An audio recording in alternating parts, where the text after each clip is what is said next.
This is Ag Matters PM from the Iowa Agribusiness Radio Network, brought to you by the Iowa Soybean Association, your daily recap of the information that affects Iowa's farmers, producers, and consumers, right here in the heart of the heartland. With reports from our award-winning broadcast team of Dustin Hoffman, Riley Smith, and Mark Magnuson. Now, from the IARN studios in Des Moines, here's Dustin Hoffman. Well, good day, everyone, and welcome to Ag Matters PM from the Iowa Agribusiness Radio Network. I'm Dustin Hoffman. Today is Friday, December the 8th, 2023. So glad you could come along with us today. Coming up later in the program, I talk with Iowa Ag Secretary Mike Naig about his trade trip across the pond in Great Britain. We'll also take a look at what could be a little bit of a chilly forecast. But first, let's run down the markets. It's time now for the Ag Matters PM Closing Market Summary, your source for market analysis and settlement prices from the day's trade in Chicago, courtesy of the folks at agmarket.net. We're talking right now with Kaden Sweeney of agmarket.net. And Kaden, it was WASD day today, and how did the markets react, and what are we looking at going into this weekend? Yeah, just like you said, WASD day today. Typically, a December report, pretty quiet report, and we saw that today as well. Going into the report, corn is up 2-3 cents. We're going to close down about half of a penny here. So pretty quiet number there. The only change we saw on the corn side was exports being increased a little bit. So carry out shrinked a little bit. On the bean side, for our own carry out, it stayed the exact same. They shrunk the Brazil number a bit, not as much as they were hoping. And so beans went from about 10 higher ahead of the report, going to close about 4 or 5 lower. So what was it about that Brazil report that was that shocking? I mean, how is it not as what they thought it was going to be? What was the numbers that did come out? Yeah, so the Brazil numbers for their bean production this year, last month's report was looking at 163 million metric tons. The trade today, before the report, was looking for that number to come down to a 160. We ended up getting a 161. So, in all seriousness, not a huge change, or a huge difference from what maybe we were expecting. Private firms are anywhere from that 155 to 160 range. So, like normal, USDA kind of cutting with a smaller knife as assumed to just coming in here and hacking the thing around. So, market didn't seem to like that, but again, I think the fact that they're cutting shows something. Now, looking at the livestock side of things, Kaden, I mean, the cattle has been really getting hit hard these last couple of weeks. And did that continue? I mean, did they find any kind of strength today? We did find strength today. You can have the debate as opposed to whether it's new strength or just short covering going into the weekend. But feeders front month going up into the weekend up 320, and I'm sorry, front month live cattle up 320, feeders up $5 going in. Really, the feeder market, I'm not ready to step in front of a freight train yet and buy the thing, but they've kind of carved out a nice base here over the week, kind of put in a series of even lows. We're not getting worse in that regard. So I think maybe we're starting to look up there on that feeder cattle market. Live cattle, like I said, had a strong day today as well. Hogs also were up, although I don't feel as good about them as cattle going forward. So what is it about hogs that you are feeling uncertain about? Yeah, really just from a technical side, that's kind of where I focus. And like I said, on the cattle market, where you kind of see a base being carved out, where you're putting in the same low over and over again. Hogs have started putting in new lows again. Now we're not as low as we were 2 weeks ago. I'm sure we put in a low, jumped back up from it, had a rally going together. Now that's starting to fall apart again. We're going back and retesting those contract lows. So hopefully those will hold and we can kind of start putting in a base. But overall, like I said, just technically looking at the chart, I think the cattle market may be a little bit safer right now than hogs. And traditionally this time of year with those proteins, I mean, we're looking at coming out of the holiday season as far as the buyers and the grocery stores are concerned. We're getting already towards the end, and it gets to be a slower season when there's not as much grilling going on as well, right? Yeah, that's right. That's right. And as I'm sure you know or would agree, in my opinion, this whole livestock meltdown has been massively fun driven. They've just been selling the thing, and then selling it some more. So, in my opinion, whenever you get a market that gets taken over from the technical side like that, the way the funds do, you kind of need some sort of technical relief, if you will, to get that thing to come back. Either that or just some major fundamental news that we haven't seen yet. But my opinion, like I said, I think you're going to need some good technical charts to appear well before the funds want to stop selling and maybe even start buying again. All right, Kaden, well, a lot of great information. Folks want to pick the brains of everybody there at agmarket.net, maybe think about some strategies for their upcoming year. What's the best way for them to get in touch? Yeah, just go to our website, agmarket.net. You can reach myself or anyone from our team there. We're kind of putting together, a corn recommendation here very shortly. It's actually out right now for what we want to do. Old crop corn wise, maybe kind of like the way December might play out, but we're pretty nervous about it long term. So definitely important to be managing some risk there, in our opinion, here in the before Christmas. All right. Well, Kaden, thanks so much for the insight, and we'll talk to you again next week sometime. Appreciate it, man. Have a great weekend. And that was Kaden Sweeney of agmarket.net. Let's go over to iowaagnet.com and take a look at the market window.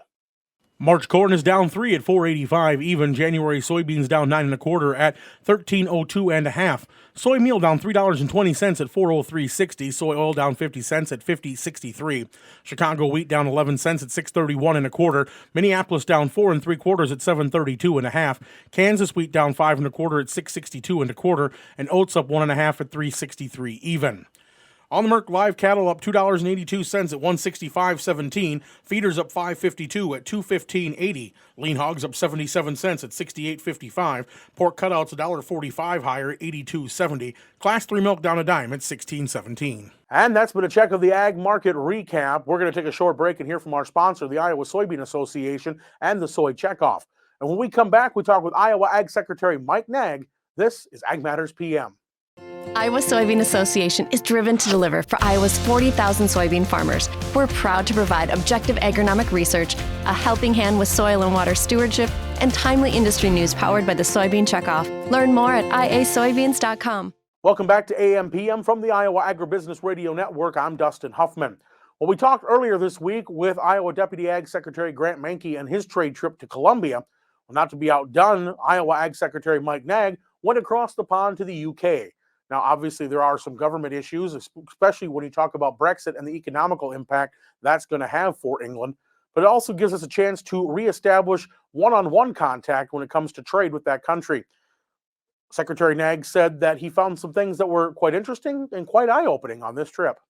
Recently got to go across the pond over to the UK and talk with the folks there. We know that obviously with the whole Brexit situation out of the EU, getting trade deals with that country by itself has become very, very important, and agriculture sometimes has been a sticking point. You know, what kind of a trip did you have over there, and what kind of response did you hear from those folks you talked to? Yeah, really interesting trip. I was happy to be able to go. I traveled with some colleagues from Arizona, Indiana, Tennessee, Massachusetts, and Connecticut. And we visited and were guests of the British government, and they had organized this trip for us. We got on some farms. We visited kind of their equivalent of Plum Island, in terms of the animal health side of things. We met with some startup companies, and then we had a chance to visit with ag leadership, both farm organization, but also with the government as well. In fact, we'd had UK Farming Minister Mark Spencer had been in Iowa just a couple of weeks prior to me traveling.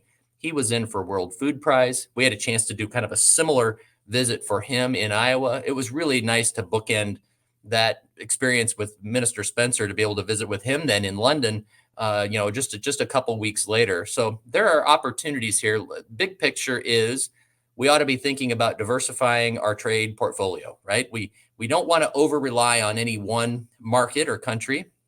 We can see in the past how that can be problematic. And so we should always be thinking about expanding our trade portfolio, especially with close allies. We should be doing more business with our friends. Now, this is not a huge commodity market for us. There are some soybeans that go. There's some certainly ethanol, and we think there's an upside for ethanol.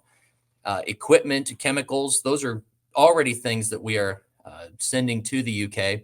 I'm probably the most interested in some of the ag tech opportunities, as in you've got startups in the UK, might have some really good ideas, but they don't have agriculture at scale. And we could potentially bring that kind of technology here and have folks put a footprint down in the state of Iowa and access U.S. agriculture. So from an economic development standpoint, a lot of promise. But you mentioned something I think is maybe among the most important things that could come of a free trade agreement. And that is that as the UK exits the European Union, right? Brexit, they've left. They're now reestablishing their own regulatory programs and really I see them trying to chart a course that is not the European approach, not what we're seeing the Netherlands do, declaring war on production agriculture, but trying to turn and look at both sustainability and productivity. And there's a golden opportunity for us to get engaged in that now in terms of a free trade agreement. You know, when you think about agriculture in Great Britain, it's usually not something we talk about a whole lot. I mean, what kind of things did you see over there while you were visiting? Well, my goodness, it's a beautiful, beautiful country. Lots of grazing, lots of grass. Certainly the lamb industry there, there's beef, but small grains, barley, canola, wheat, those types of things. And yet, you've got so it's a productive agriculture, but it's not something that's done at scale. And so I think they would benefit from connecting with opportunities to bring a more diverse food supply into the country. But also they want, and they're interested in looking at how do they send some of their high value, high quality products, out from the UK. So there's opportunity there, but there's no doubt we have very different scale in our agriculture. But for us, that presents some opportunities. Now, you did make mention about how they're trying to diverge a little bit. Like you said, Netherlands almost declaring open war on production and agriculture, whereas they're trying to find that balance. We know that some of the practices, maybe some of the technologies has been a sticking point on some of our trade discussions with them. I mean, is that something that's easing a little bit, do you think? Or did you have discussions on some of that technology aspect, especially when you're talking about like GMO or glyphosate or things like that? Oh, we certainly did. I mean, that's one of the key reasons that we would be interested is to say, well, what can we do?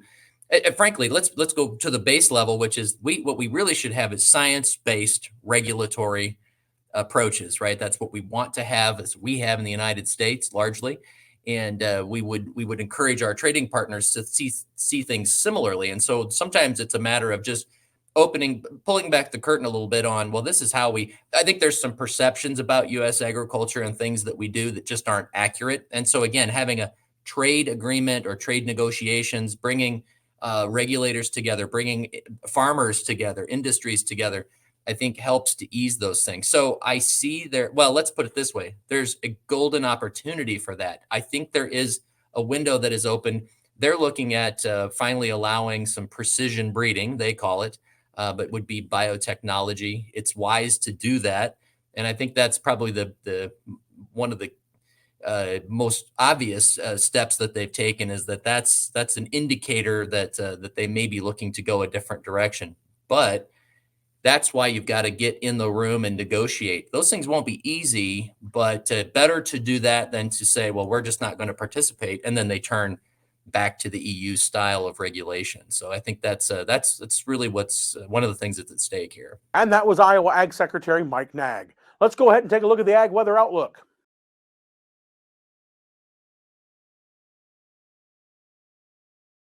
Well, the sun has been shining off and on. There's been some cloud cover moving in and out, but it looks like the cloud cover is going to come back here overnight. Some chances of mixed precipitation tonight and even into tomorrow, and the temperatures are going to get a little cooler.